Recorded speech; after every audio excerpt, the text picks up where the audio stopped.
What's going on, everybody? I'm Tom. I'm Pat. And I'm Zach. We're best friends, and you're listening to the Reminiscent Podcast. They say you can't choose your family. Well, you also can't choose which era of music you grew up in.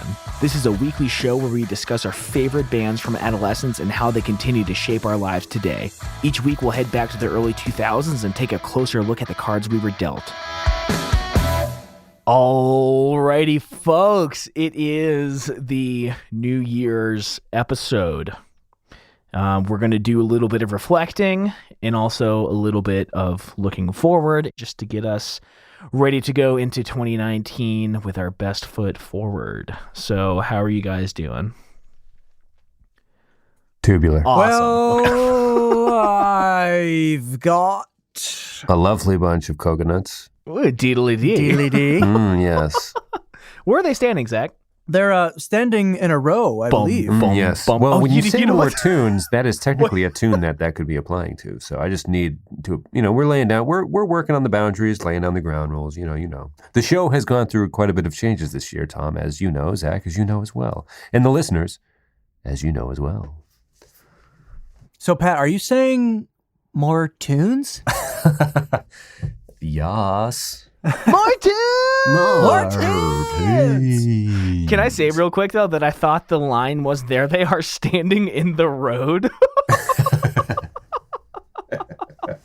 Bum, bum, bum. Nah, dude. Well, they could be standing in the road versus in a row because a bunch of coconuts, does that imply a straight line of coconuts? Oh, let's dig deeper into that. Or does a bunch imply like a bunch of bananas? We're going to have to go down this road a little We'll bit. have to do a lovely bunch of coconuts episode. I think we've established at least that much. I've been dying for this episode. Did Zazu give it enough credit when he performed it in The Lion King, released circa 1994 or whatever it was? And that very lackluster but gritty reboot of a performance.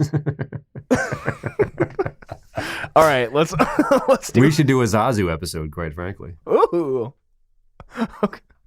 All right, so retrospective of this past year and all that's happened with the show. Is that what we're talking about first? Yeah, I mean, we rebranded at episode 99. We did an Avril Lavigne episode. We did an Erie PA Scene Queens episode. We did Paramore to get things started at the century mark. We've done Sum 41. In the past, we've done a Hanson Power Hour. We did an episode on My Chemical Romance's I'm Not Okay music video. We recently did Stacy's Mom.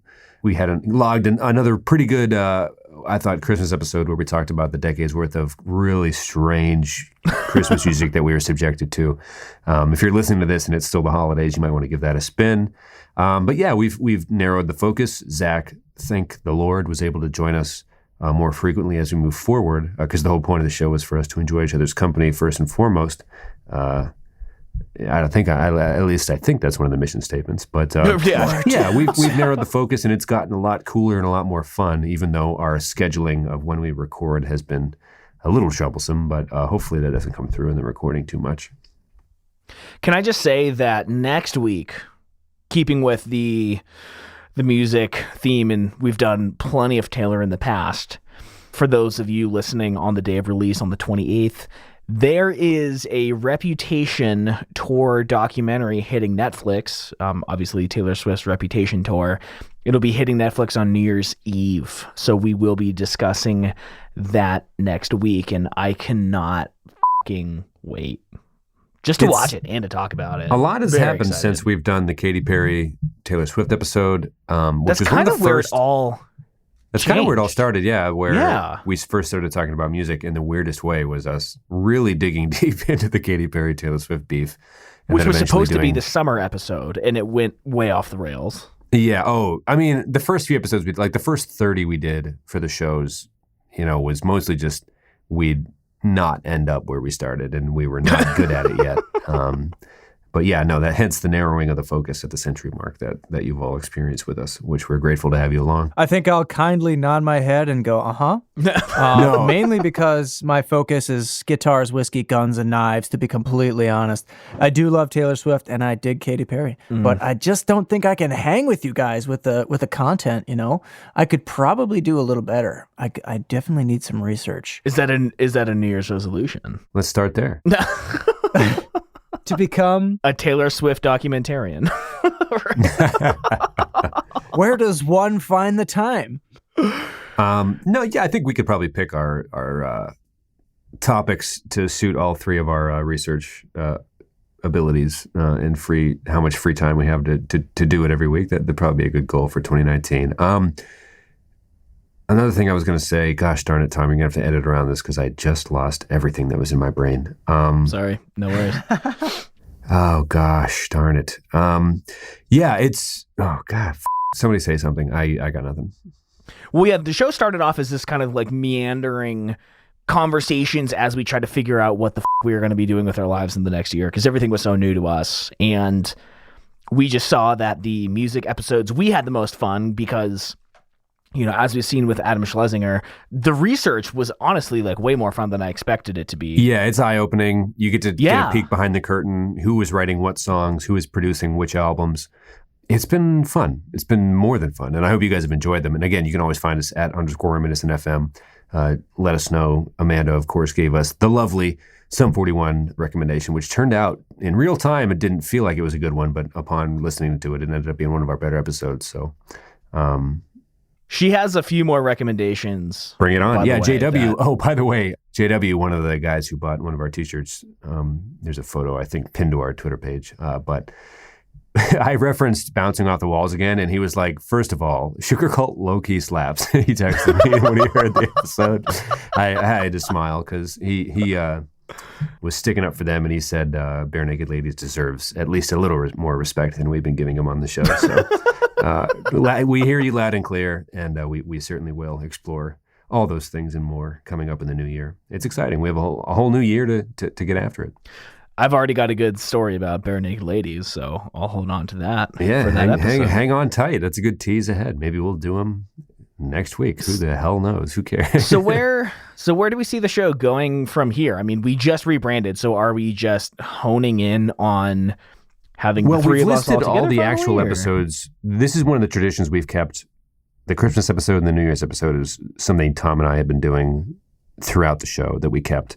So we already listed all the stuff you can listen to if you're coming to this show to listen to one of our band shows. Obviously, this isn't one of those, but I kind of wanted to take a moment just to ask Zach what his perception of it is, because he came in kind of somebody who's heard the show a few times and then joined us. He was on a few scattered episodes. I don't know. What's your view of the show and how it's taken a turn and what it could be or should be moving forward? I'm anxious and curious to kind of hear from that perspective. What I love about it is the essence of the podcast is it's the three of us talking normally. This is as normal and can get abnormal.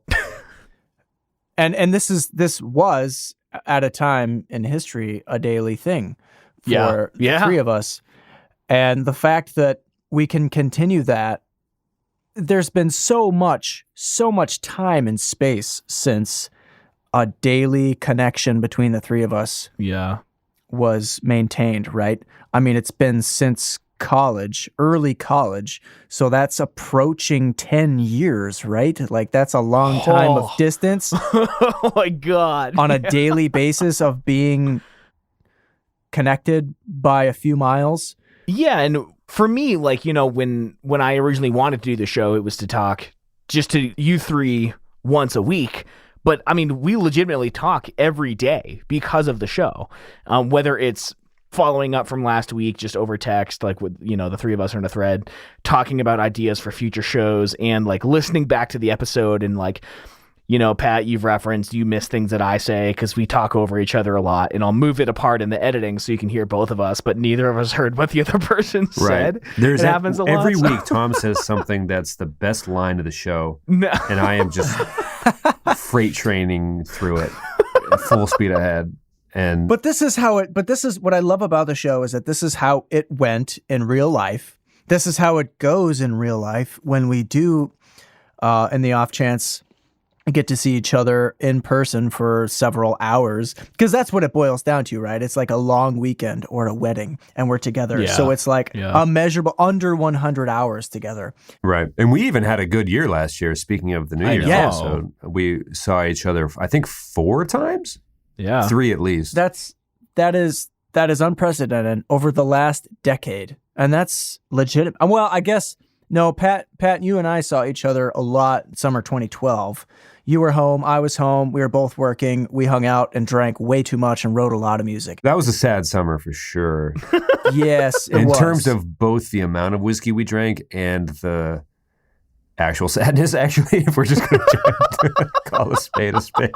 Not to mention the price of the bottle. I mean, that was, at least I was making decent money at the time and could have afforded a $10 bottle. No, it was an old crow summer for sure. And yes, it was. We went down to DC quite a bit. Yeah, and we saw Tom 3 times that summer. Yeah. And that's within 3 months. So that was almost, This year we did pretty good, though. You guys came to Cincy in January for a late Christmas visit. Is that right? No, that was December. Oh, it was December, so it wasn't even this 10th. year. Okay, I take it back. Yeah, it was last year. I only remember because it was right after I got my iPhone 10. Which was a good 6th. benchmark, of course. And then Tom got married in June. Yeah. So in there Vermont, was a big stretch there. Should we just dive into some of the stuff we've accomplished this year since we're at Tom's wedding already? Sure. Yeah. Wedding. Well, wedding. Tom, congratulations. You got married. Yeah, congrats, man. Good for you. Thank you. That was a spectacular event. It really was. A beautiful place. I remember one of the nicest things I remember is after the ceremony, after the dancing and the frivolities, my wife and I walked back to where Tom and Megan were married and discovered tens of billions of lightning bugs. I never talked about that afterwards on the show, and I'm glad you're bringing it up. Well, we came back, and most people were sitting around the fire, and I know I was really tired, and Liz had gone to bed, and I was like, hey, before you guys go to bed, you should really go back there and check out the lightning bugs. And everybody did, and the Andrews came back and were bawling. They were just so... It was beautified. Beautiful. Yeah. It was so surreally beautiful. Well, it was beautiful during the ceremony, too. I mean, the rain. Yeah. I mean, the whole thing. Some people could view the rain as a charts. negative, but to me, the sound of the leaves was a good, baseline for the whole. I thought it made it better, 100%. I know there were some older attendees that might disagree, but only because of the inconvenience. I get it, rain. But if you were there hearing the rain hit the leaves as you guys gave your, you read your personal written vows, it was just this very special, beautiful moment at that Airbnb, or not Airbnb, actual B&B in rural Vermont. Is it safe to say rural Vermont? Yes. Yeah. The entire state of Vermont is rural. Yeah. Outside of Burlington. Yeah, right. AKA just in the state of Vermont, right? And then we had Pat's wedding was the next time we saw each other, right? That is right. Yeah. So we logged 2 visits. Well, 3. In 2018, yes. Yeah, but Yeah. The in December the year one from felt like today would have been right 3 times or whatever. So. Yeah. Thank you guys for coming. That was cool. And that was a lot, dude. So our wedding, you guys, say it was amazing and the best wedding you've ever been to, would do anything to go back. I appreciate the kind words.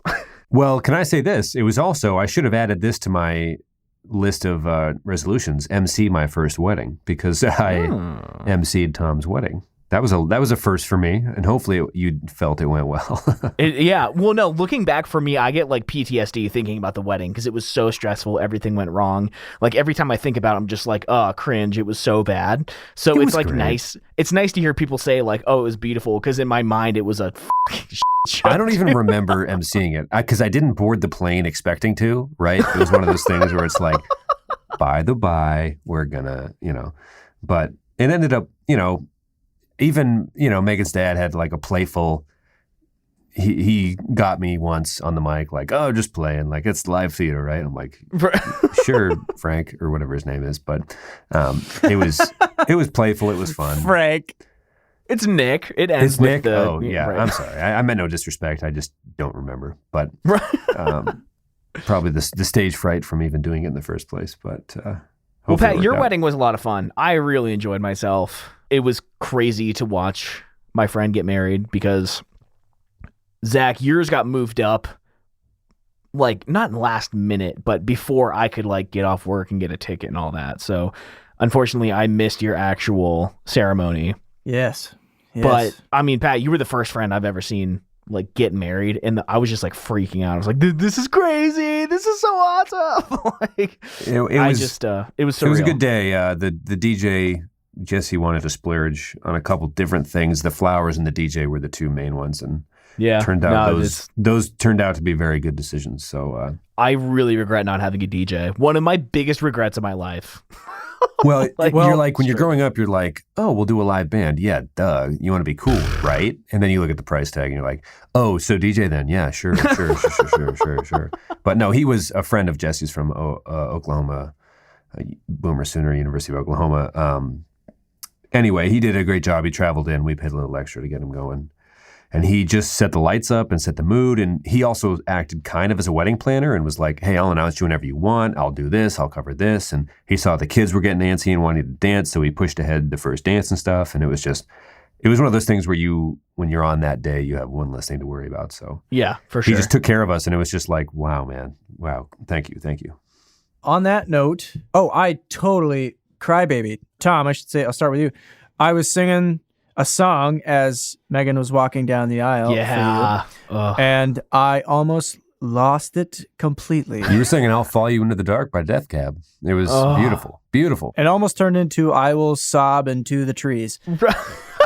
Dude. Well, you had a cool acoustic. Is that a guitar you own, or? Yeah, that's my axe. It had the little metal piece on it. I don't know what that means. Like, it's a resonator guitar. Okay, it was perfect like a for the event. Dude, it was flawless, man. You sounded great. I was crying at one point. I was like, should I try to sing harmonies? And I like let a little squeak out, and it was way out of key. And I was like, okay, I'm not. I'm just gonna like let myself cry. You know? And then Pat, I was I said something at your wedding, Pat. Yeah, you actually had a part in both of the ceremonies, which I hope you know is a reflection of how we both feel, of course, about your friendship. But and I was not in Pat's ceremony, so that shows how little I'm valued in our friendship. Oh my God, so Tom, we've covered this on the show. You son of a bitch. I knew you were going to say that. I fucking hate you, man. Well, Pat, I almost lost it too, and not when I was talking. Not when I was saying the things that I needed to say, but just when I was listening, when it was all going down, when it was coming down to the last 15 seconds, it's like, holy shit, I'm going to cry in front of all of these people. But I didn't. It was a good crowd. People were dancing. That's the biggest fear, right? You're like, who's going to enjoy this? And everybody seemed to, which was a blessing in itself. So, well, when Mary Holmes gets it started, it's oh my God. When the New Mexico crowd started throwing me into the air at the end, there's somebody has on video my mom running up to the group and telling them to put me down. It's, peak Mary for sure. That's funny. People who listen to the show who don't know my mom probably, we don't have enough time to explain it, but it was exactly how you would imagine that would go down. So. That was great. Yeah. Anyway. So that was on my, should we get right into the lists? That was on my list. I think I have it quoted, if I pull up the Google Doc here, I have it quoted as other stuff I don't want to talk about on air that involves Jesse, ! In terms of what I had listed for my New Year's resolutions on last year's New Year's episode. I think it's pretty clear what that was. And I proposed and we got married and it was just lovely. And I'll knock this out too. Another resolution I had was use passport, a.k.a. drive to Montreal after Tom's wedding, ! I did not do that. That's where I wanted to propose originally, but we didn't have time. Oh, yeah. And she was like, I don't want to. I'll be too tired. Dude, I tried to think of so many things, and she definitely was like, well, I don't know. Why would we spend that extra money to do this and that? Like, why? I'm like, I'd love to tell you, but I can't. Anyway, we didn't, but we ended up going to Vancouver for our honeymoon, so the passport got used, and we went to a different, lovely Canadian city. And we are at least a third Canadian program here at Reminiscent FM. So that felt good. Vancouver was absolutely lovely to spend a week inside of. And yeah, those are my two probably biggest I feel really good about those two. Nice. Some of mine became irrelevant almost immediately into the new year. I had a lot kind of revolving around the network that I was trying to do at the time, with 2 new shows and 3 monetizing, which would have been 5. Yeah, 5 shows total.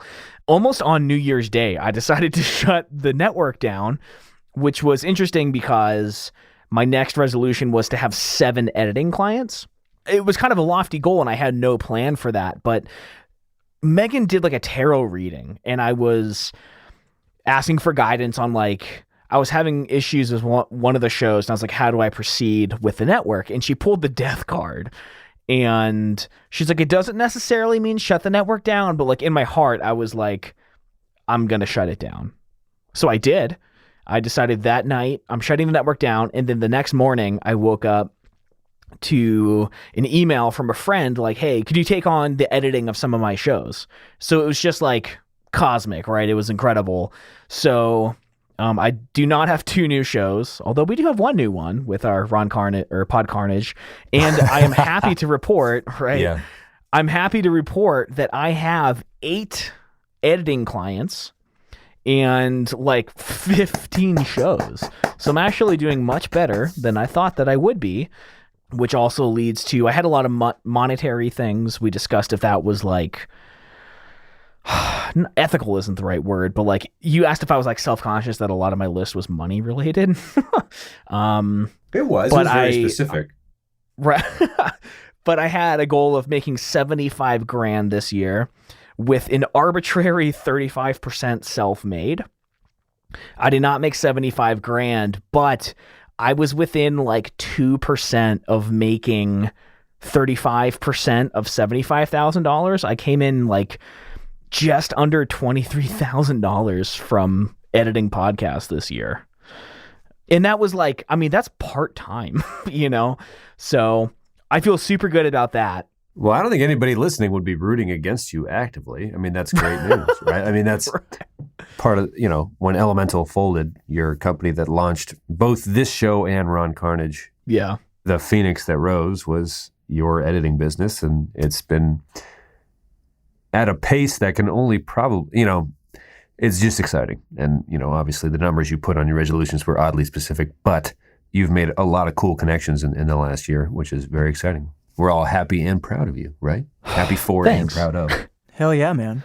Well, I thought trying to make that like 26,000 of self-made to me seemed impossible because I had no plan. So the fact that it like actually happened, and you know, I only do the editing part-time, and it started off kind of slow. A lot of my goals for next year revolve around that progress that was made this year. So this, like 2018 was a huge building block for the rest of my life, I think. So I'm stoked about that. It was a big year in a lot of ways. Also, if we don't mind, I want to ask Zach, he wrote some interesting things down on his notes in terms of what he wants to get done next year. This is your first time on a Reminiscent New Year's podcast. Yeah. What's your main goal for the upcoming year, my good man? 2019 is the year that my wife and I finish remodeling our house in North Minneapolis. We are... Is that realistic or is that lofty?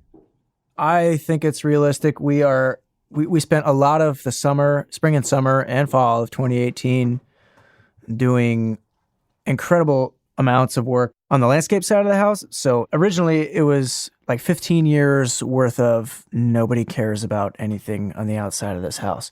So from April to probably August, we just hightailed it. And we did a lot of fun things, a lot of interesting things, made it kind of a living space back there. And we just recently refinished the back bedroom in our house.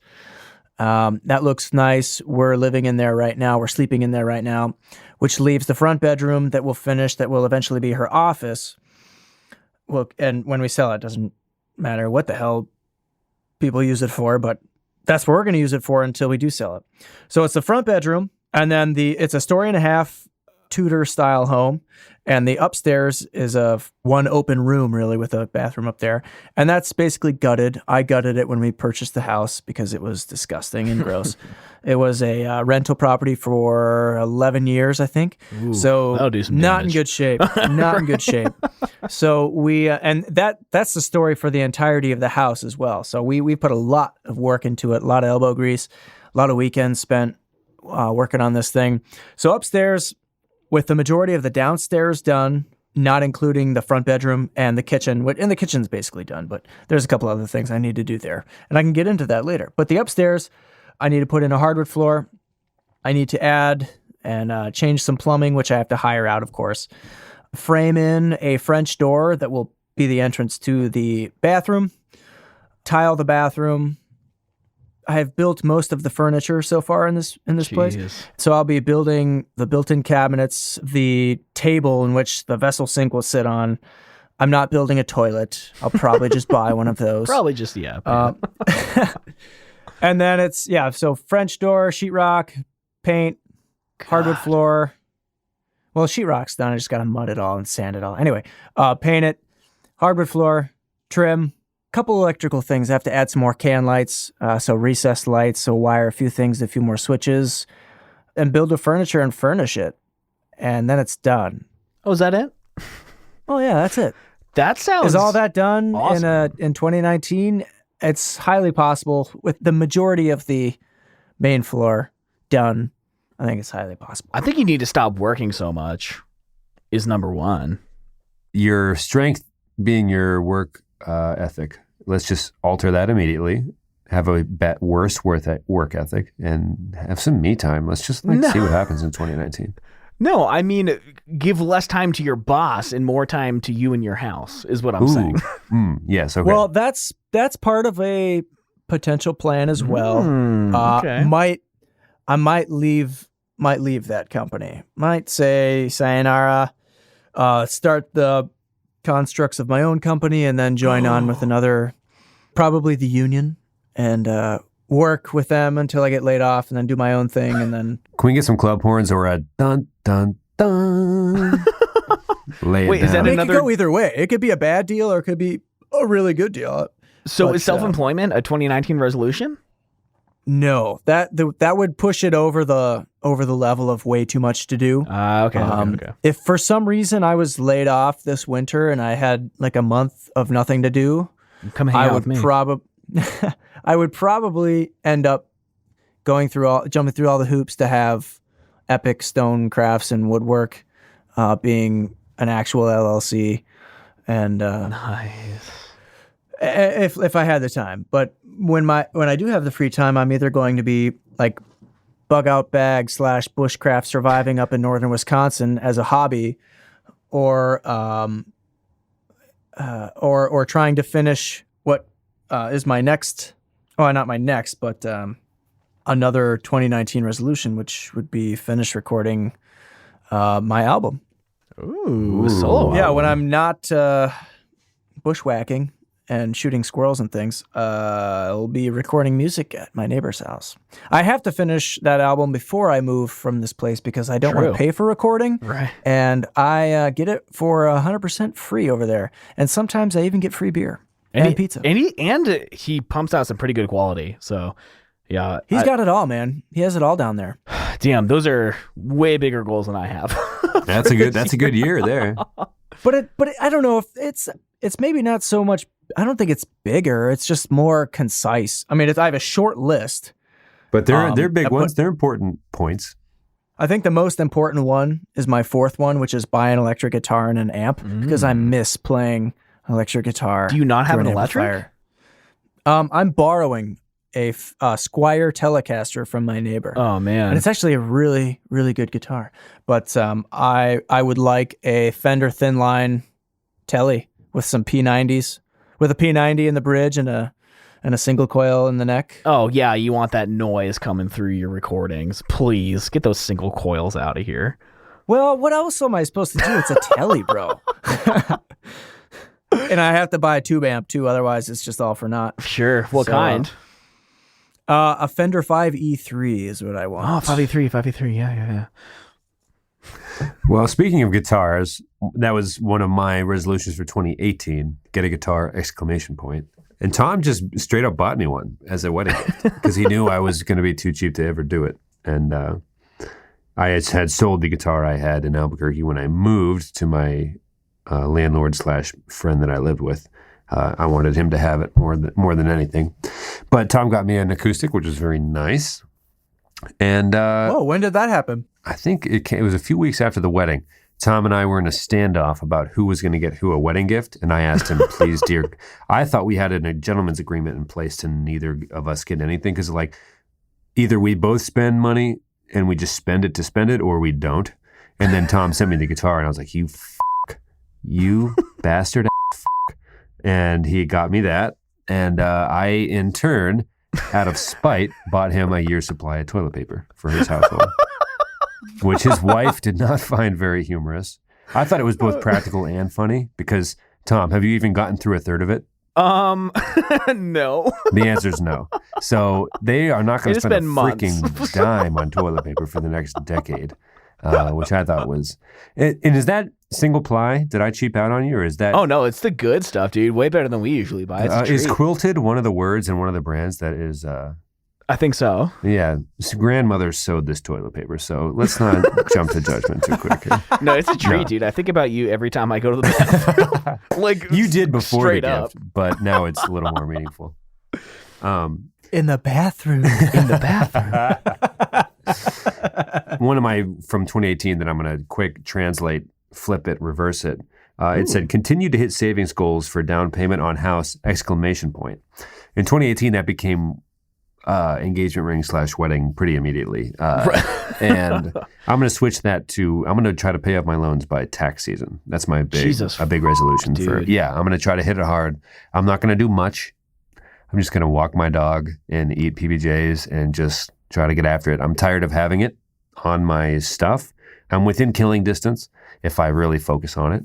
That's going to be a big part of my stuff for the beginning of 2019. So we had talked about a rendezvous in the early first third, perhaps, of 2019, but it might have to be later in the year because I think, it's just going to be part of it moving. I was looking at like, oh man, I wonder why things are this way or that. It's like, well, it'd be nice not to have this. So it's my new thing. I've decided. Well, give it hell, man.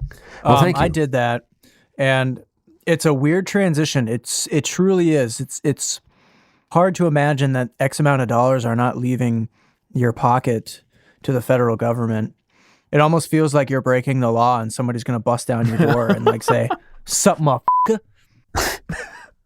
You still owe me money." Right. No, I don't. I swear. Right. I mean, what that'll probably end up being is me getting a new car and having just a different payment to do, right? But be smart, though, dude. Be smart. Don't do it. Don't buy one. Yeah, I'm going to try to drive this current one into the ground. Although, it stopped pumping out heat when I turned the heat on, so I had to look at a bunch of YouTube videos. I got to check out the coolant or something on it. And just. So I'm incredibly happy for both of you guys, but at the same time, so depressed that my resolution is to start paying my student loans. Well, you got a raw deal. We've talked about it on the show. You didn't have anybody there with you helping you at all, and you just got somebody took advantage of a teen, which should be illegal, and you signed a bad deal, right? Is that as simple as it gets, or am I oversimplifying? I mean, it's pretty bad, yeah. Adults put a teen in that situation, and it's not fair, I don't think. Yeah, I mean, I also do need to just like change my lifestyle. I like to have nice current things. So if I, deal with not the best of the things that I buy, I can pay the loans off faster. Sure. That's a goal moving forward for sure. One of my loans went into collections in 2018, which actually ended up being like the best thing that could have happened because the interest freezes and it was like 13% interest. So wow. I was paying $400 a month and the balance would go up because the interest was more than $400 a month. So spinning my wheels. So I'm going to try to get all that sorted out and start paying loans and get them paid off so I can have them done within 10 years, which is lofty for a goal, but it's got to start somewhere. So that's going to be this year. I can say some of my failures for this year that will not be making it in to the upcoming year. I ditched the metric system pretty quickly. I was doing pretty good on the energy drinks for about a month and a half, and then Megan kind of forgot I was doing it. She bought me a Monster energy drink when we were snowboarding, and it was all downhill from there. And didn't make any friends because, that's moving forward to this year. But yeah, if we want to move into things for 2019, I did have a lot of clients come in, but they're mainly like other producers that I'm doing like subcontracted work for. So I don't have to do quite as much work, but I'm also not getting paid quite as much. So I'm hoping for that to flip in 2019. And I want to have more of my own clients than other people's clients. And I want to make $100,000 this year. And I want to have 10,000 in savings at the end of the year, which isn't much in terms of percentage, but I'm kind of hoping that a huge portion of it will just go to blasting those student loans out. Because at some point, I'm going to get tired of working 7 days a week, 12 hours a day. Right now, I have the energy, so I'm going to do it, make as much money as I can, and try to get those loans paid off so I can slow down when I'm a little bit older. So that's a big one, those two, making, saving, paying off. In terms of the podcast, I want to 10x our listeners. I am reading a book right now called The 10x Rule, and basically 10 times the effort can get you 10 times the results. So let's do it. And I want to sell 10,000 copies of Ron Carnage because I thought 1,000 copies would be a dream. So why not make it 10? Well, last year, lay a club horn down. Last year, there was a goal to publish Ron Carnage. It was supposed to be slated for like next week, but a lot of things happened. So it will be moved to 2019. Well, not a lot. Just pretty simply, we need to find some cover art and then. Yeah. Which, for those who haven't been listening, which most of you listening have been listening, is what the numbers tell us. But if you haven't, Tom started a company. The whiteboard joke / email chain joke within that company ended up being the bones and meat of a book called Ron Carnage, the Thinker Boy, which was the most absurd character versus nickname the character could have that we could come up with. And then we decided to make the book itself, right? And publish it. So yeah, we, right. Which is one of the most absurd things ever, but it's been very fun. It's so funny. I'm glad you like it. And also, Tom, you started a Carnage podcast to like explain what it is to people. But what's your timeline for that? Well, we're going back through our last rewrites now. Found a couple, not quite plot holes, but inconsistencies. So we're trying to get those out of the way. We're going to have a few friends read it. So we're going to have to wait for that back, and then artwork, probably final proofreading with us. I don't know, man. I mean, I think realistically, just because I'm busy as like summer would be cool. It's a good summer book. I mean, I would love to just say like, let's have it out by March, but I think to really get it done properly, I would love summer to be absolute latest. Maybe April should be the goal, but June wouldn't be that bad either. Well, I would definitely love to buy a copy. I'll send you one. Well, thank you. Use that. Yeah, so publish that. What else we got? Well, writing it was one of your goals for 2018, so you can cross that out. Yeah, well, the goal was to have 60,000 words, and it ended up just not being that kind of book, so it's around 36,000, but... Which is just a little bit under what the first Harry Potter was, right?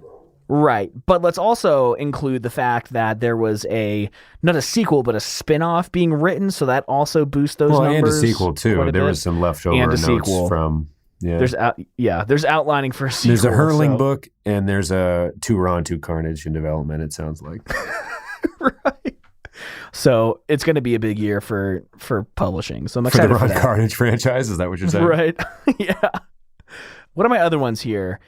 I want to launch my beard company, finally, which I think will have to come after the book because I can't split my attention that many different ways. And I want to start selling some online courses for how to edit more efficiently, get some workflow, productivity tricks going. All that, of course, goes with the money stuff. Pat, this was yours from a couple years ago regarding dentistry. I haven't been to the dentist since I was 18. So I'm going to go to the dentist and get everything fixed that will probably need to be fixed while I have the killer insurance. So that's a big one. That's one I don't want to do, but I know I should. Well... that might set back any number of things depending on. Oh, you know what I did this year? I switched to an electronic toothbrush. It is really great. I did too. It's and then nice, I right? went and had my teeth cleaned. And like, hey man, you just want to like talk about football because you pretty much don't really need this. Like, oh, you know what? This is really nice. Good. I don't have to get my mouth ripped on by some guy and or a girl. Wouldn't really matter. A technician, And he said, hygienist. yeah, you just want to talk about football? And I said, I really don't like football, but if it keeps you from ripping on my mouth, then yeah, sure, I'll talk about. I like, could the Bengals also and- just leave. Just want to just. I am missing work. If you didn't know that, so if I'm not being held here against my will, I can just go. Listen, man, if you're a cop, you got to tell me. Sounds like we got a big year coming up. Yeah. And another good one is I want to visit my sister once, visit my dad once, and I want to see you guys twice this year, at least. There you go. I think that's possible. So many cheap flights out of Denver. I just kind of want to go everywhere, especially since I hardly work at Tesla anymore. I can take my work with me. And if I want to, I can work ahead and then just have more days off. So I want to get out and I want to see you guys more. Well, Yeah. I did add one final thing under 1/5 resolution for 2019, and that is to have both of you for an extended weekend visit. Mainly because I've traveled a little bit. I went to Cincy to see you, Pat, and Tom. You were there, and then I went to 2 weddings, and then me and Pat traveled a lot to DC to see you, Tom. Mm-hmm. And when you guys visited me, you were really going home because I only lived in Edinburgh, so. Right. And I will say you, this, Jesse, we have some Albuquerque friends in Minneapolis. So we were trying to think of a situation where we fly up to see them on like a Friday, and then Tom would fly in on like a Sunday, Jesse would fly home, and I'm just there for the next 3 days or something like that. And the 3 of us could have the extended part of the weekend together or something of that nature. Maybe in the summertime type date range. It's fine with me, and I'm trying to incorporate a Iron River, Wisconsin visit into that as well. Both of you knew very well that I went there a lot as a kid, and I've only ever taken one person there that I've known from home, and that was Luke Spencer. And so all these stories, I just like to culminate into one grand visit into the Great North Woods, and Pat, especially you knew that I was going there since what? You first wrote or a second book grade. in first grade on your drive there. It was a nice little self-published, it was a zine, if you will. Oh, dude, we got to get that. I did all the artwork myself. I didn't It's true. send it out. Mrs. Soliga, she had a bookshelf in front of her desk, and she moved one of the Berenstain Bears books to put Zach's there. I was like, oh, Whoa! you've made it, bro. Like, this is Dethroning. legitimately... You're on Soliga's shelf, so I'm not sure what more you or I or any of us need out of life, but this is it, right? Like, Well, a spot on Sliger's shelf was a very large torch to have. dude, I'm not saying this is not a bit. It was real. It was like you wrote like 30 pages worth of dialogue, writing, pictures. You even did this cute little anecdote about how your dog made a mark on the window with her breathing in her nose, her wet nose hitting against it, and things like that. So Nose art, yeah. it was a good old family yeah. vacation type situation. It was nice. Was that Max? Well, that would have been Max, right? That was Max, yeah. Emma, that was before Emma's time. Yeah, Max Wow. was still around. Pre-Tucker, for sure. Pre-Tucker, pre-Emma. Most of my life memories are your dog eras. It was either Max or Emma, and then it was Emma Tucker, and then that's pretty much my childhood is into thirds like that. All the same kind of dog, right? Yeah, Shetland sheepdog. Yep. They were good pooches. They barked a lot, but they were fun. Yeah. Lots of energy, ran really fast, chased us in the snow. If the kids were outside playing in the yard or in a field somewhere, they would just try to circle around us and herd us back into our pen because truly we were sheep to them. 2 last big ones before we head out. Last year, I said I wanted to do some work with Mike Rowe. I'm going to cross that one off. I'm going to change it. I want to do some work with CGP Grey and or Brady Heron, who I met at ThinkerCon. They know who I am. I'm on their radar. There are pictures of me on their phones, and I want to make that my big break into being a celebrity podcast producer. So I'm going to do that, and I'm going to lose 15 pounds. I've already started the weight loss train over the past few months at the boxing gym. I think I lost I think it was like 6 pounds in the past 2 months. So I'm going to keep trying to get back to 180. So that's all I got. That's pretty much all I have, gentlemen. Thanks for those who listened to indulging us. We've tried to put in a good amount of work to rebrand the show, but we took an episode for ourselves here. If you're with us, thank you. And thank you both for doing this. It's been a pleasant 2018. It's been great to see you both so often. Can't agree with you anymore, man. Mainly, I just want to continue talking to you guys next year and seeing you guys. And Zach, you mentioned like going to Iron River. I think it would be fun to meet up in new places. Like, I would love if we all could go to Vancouver and spend a week there together, you know? We just talked for like an hour about budgeting, Tom. It's not going to happen. Like, you're such a good idea, man, but I just like, sometimes I got to squash these before they start. Like, it can't. Well, listen, for me, Vancouver is only a $200 plane ticket, so it's not that bad for me, but... Well, we'll add it to the notes. We'll add it to the ledger. That is part of a third of the equation that should be noted, yes. Well, consider this, Tom. I was the only one that drove outside of Adam Stolarski driving for some hours on the way back from the first time. But when Pat and I came to visit you those 2 times, the last final 2 times, I was the only one that drove because Pat did not want to learn how to drive a stick shift. For the safety of everyone involved, might I add.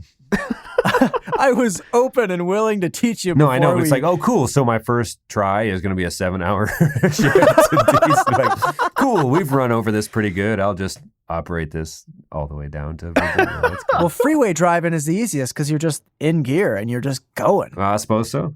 Yeah, you're right. So is what you're saying, Zach? We need to come to you? I would love that. Yeah, I think it's probably adding up to something like sure. that. Yeah. You've earned it, buddy. It's not my turn. I know it's not my turn. You guys came to Cincy pretty recently. And then you all came to Vermont. So, there you go. And DC 3 times. So we'll call it Minneapolis, then Colorado. John. Oh, how about this? Chris Stapleton playing with the Steeldrivers, guitars, whiskey, guns, and knives. It's kind of a new bluegrassy kind of, I don't know what it is, Southern Rebel Rock. No, that's not what it is. It's not Southern Rebel Rock. It's a bluegrass band, and he's kind of southerny. Sounds like it anyway, but guitars, whiskey, guns, and knives. Cool beans. I got the total opposite. Some of my buddies released their new project called Nick Mystery. It is Spencer Sotelo from Periphery, and my buddy Ernie, I believe, was playing drums on this album. Worked with them when I was working at the studio in Maryland. There's a song called Movie Life Fantasy off of their new EP that came out. It's pretty catchy. I'm digging it, and want to give a quick shout out to my friends. And Pat has left us a few minutes early for this episode, so no recommendations from him, but it probably was just going to be another snail mail song. Snail mail, yeah. So go listen to Snail Mail for Pat. Or Maggie Rogers or Julian Baker, which would have been fine. Yeah, love them. But yeah, so let's close it out, Zach. Love you, man. And love you too, buddy. We'll visit you up in Minnesota next. Oh, yeah, in Minnesota. Hey, thanks, brother. Okay. All right, Happy New Year's, everyone. Let us know what your biggest, scariest, most fun resolutions are, and we'll all work on them together. See you next week with the Taylor Swift Reputation documentary tour Netflix episode. All right, I'll talk to you later, man. All right, bye, Tom. All right, everyone, thanks for sticking around for this self-serving episode. We had to do it, though. It's a tradition. Stick around for next week when we talk about Taylor Swift's Reputation Tour documentary on Netflix. Cannot wait for that one. In the meantime, tweet at us at _reminiscentfm. Let us know what your biggest goals for the year are, and if there's any way we can help you accomplish them. Love you guys. See you next week. Happy holidays.